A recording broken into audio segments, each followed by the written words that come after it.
All right. Well, hi, my name is Yutaka. Really excited to speak with you both. So again, how are you both today? We're good. We're Great. Yeah, good. great. Very excited. Thanks for talking to us. Yeah, no, I mean, you guys traumatized me, so that's always pleasant. Thank you. Yes, That's a massive compliment. good.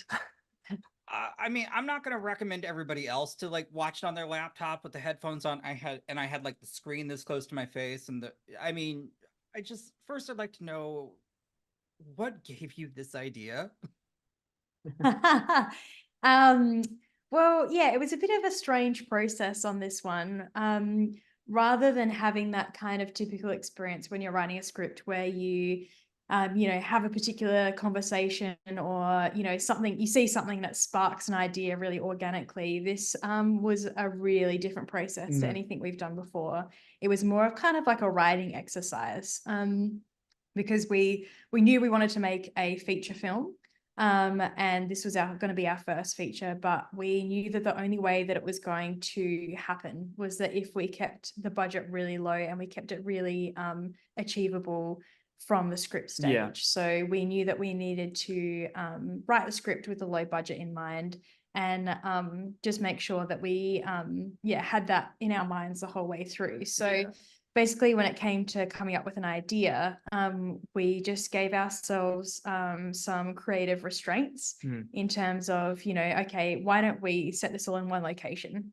And what if we make that location something that we can easily build so that we can really control the environment and also get the most out of our shooting days? mm, And then what if we use two actors that we already know and that we've already worked with who we think are brilliant, who are Brendan Rock and Jordan Cowan?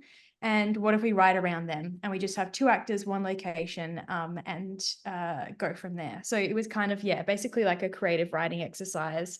And we just thought, okay, we want this to be something that whilst it's achievable, still feels like it's got scale to yeah. it, and that it couldn't really be made in any other way, that it justifies that single location, and it's justified in being only two actors, and it Yeah. doesn't feel forced. So they're the kind of restraints that we gave ourselves, and we just threw around lots of ideas Yeah. of, Like three or four different ideas. yeah, Yeah. what can be achieved with these two characters in a single space. And because we already knew who our two actors were, we already were looking at what dynamics come out of having these two people together Yeah. in a single location. It's a young woman and an older man.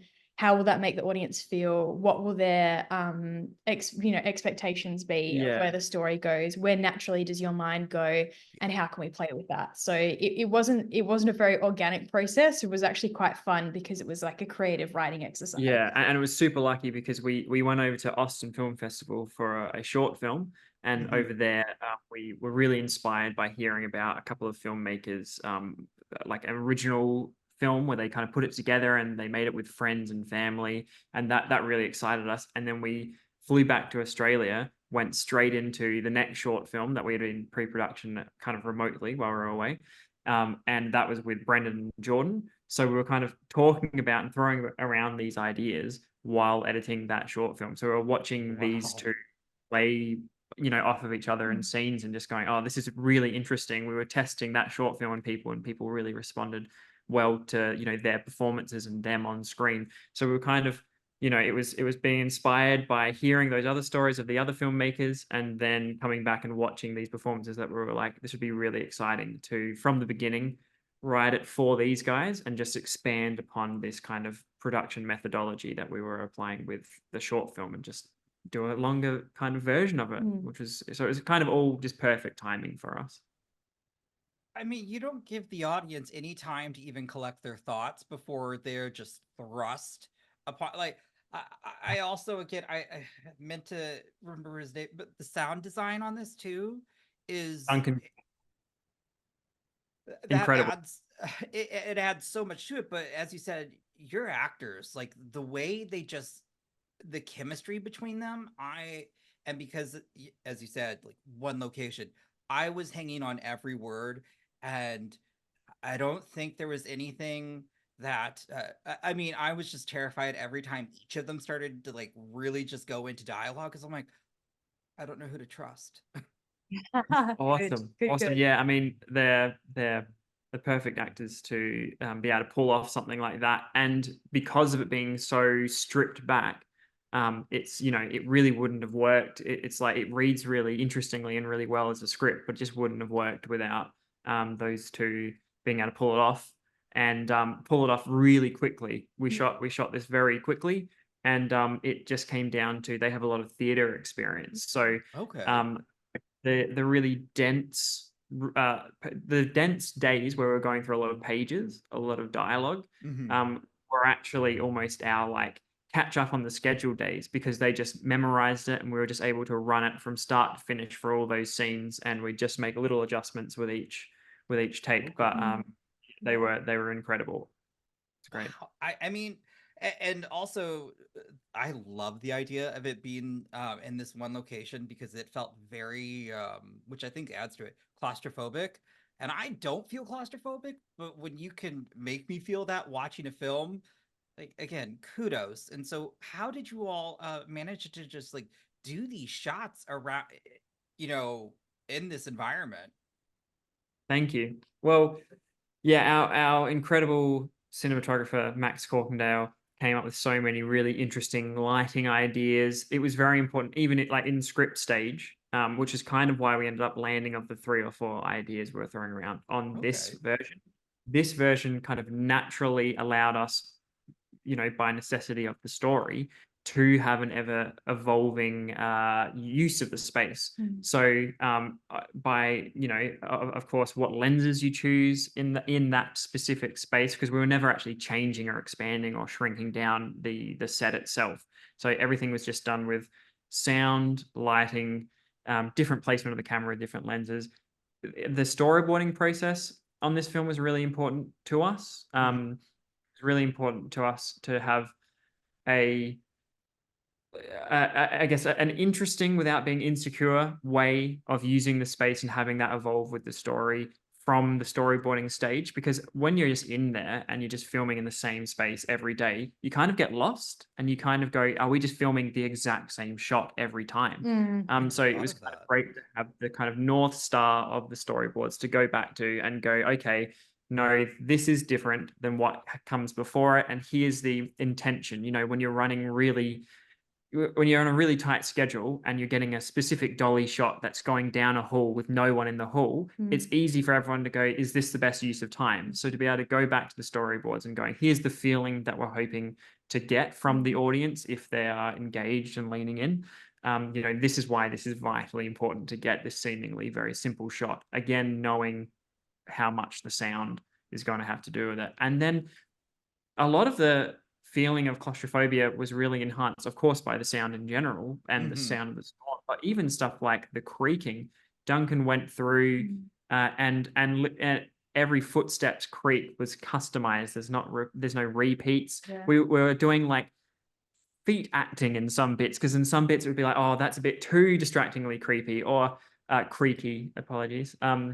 And it was very, very fiddly and tedious, but Duncan was totally up for the challenge and just jumped in and was such a good sport. And he enhanced the film so much. I mean, I think you were right when you said creepy. Well, I again, the vibes. This is so atmospheric and so.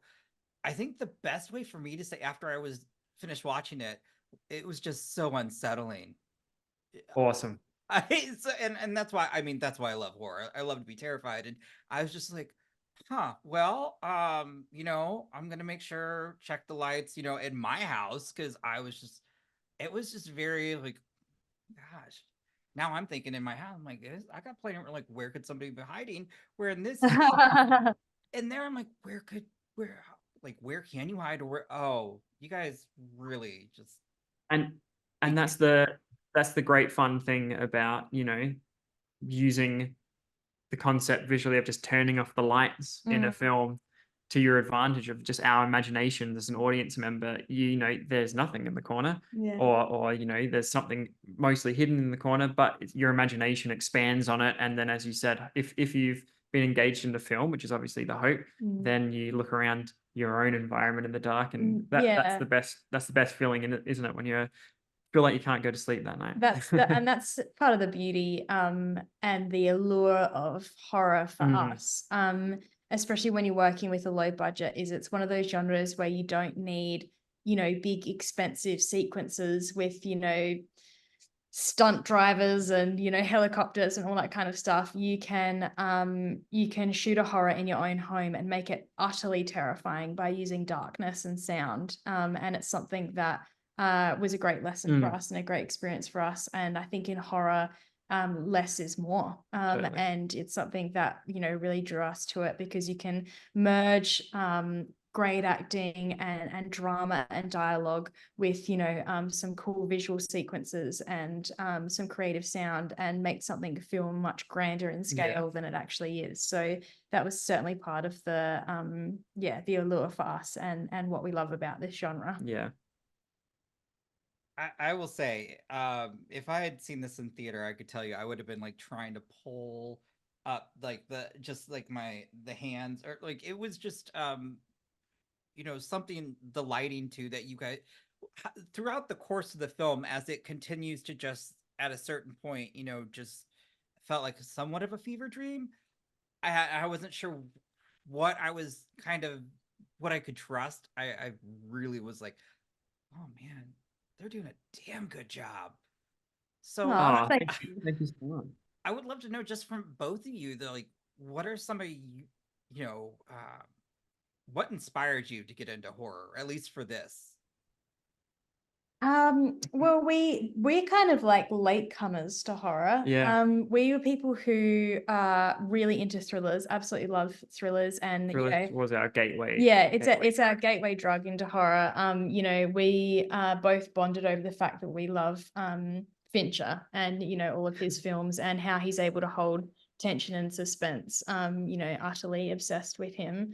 And so that's kind of what we bonded over. And then Shudder, and watching films on Shudder, and looking at what people have achieved on there, we were kind of had our minds open to the genre kind of later in life, and looking at people like what Mike Flanagan's done with his career, and how he's able to emerge these great dramatic monologue scenes with very creepy, unnerving imagery and very visually driven horror scenes. We really loved that.